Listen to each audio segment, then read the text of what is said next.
project is on intimacy and sexuality in adolescence, specifically the correlation between the two and how adolescents view the correlation between the two themselves.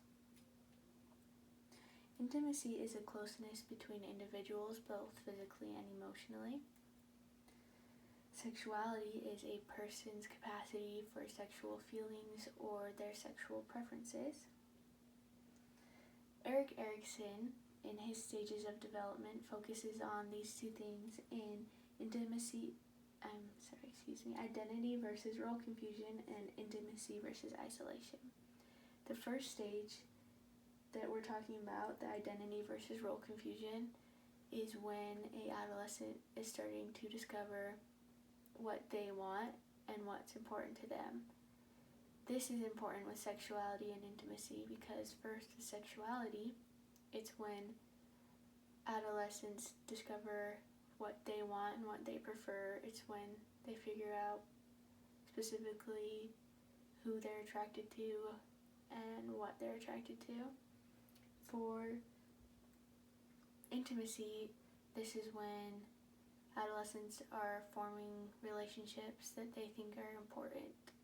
They're no longer focused solely on who they're around. It's what's going to be important to them.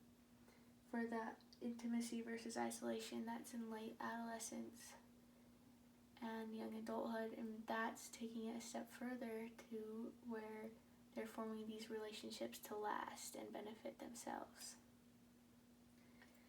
The attachment theory, although it focuses on when one is a child, affects how adolescents are going to form relationships.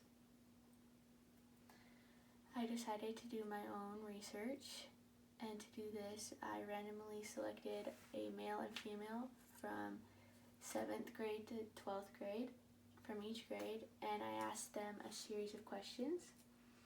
The questions included, what do you consider an intimate relationship? Would you say you have a lot or few intimate relationships? Are you sexually active, and in what way? If so, with a person you are intimate with? If not, what is stopping you? Is intimacy necessary for you to participate in sexual activity? So, of course, I reminded them that these answers are all anonymous. All of the information that would be kept is their gender and their age. The data I got back from this was that the younger kids all thought that intimacy was a necessity for a sexual relationship, but as they got older, intimacy wasn't as important as it was to the younger adolescents.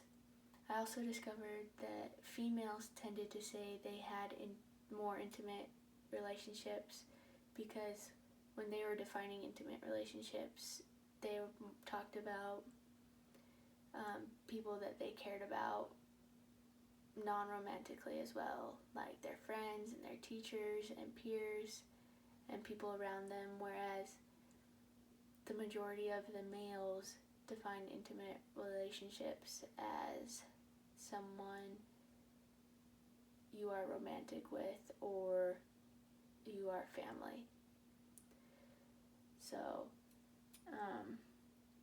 the females had a wider perspective on intimacy than the males did. The males believed that there was a high correlation between intimacy and sexuality, whereas the females did believe there was correlation, but it wasn't as high.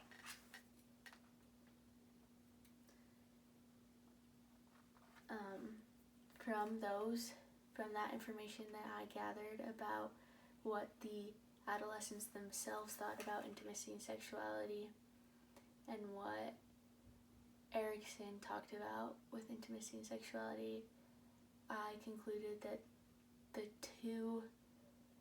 there's a high correlation between the two, and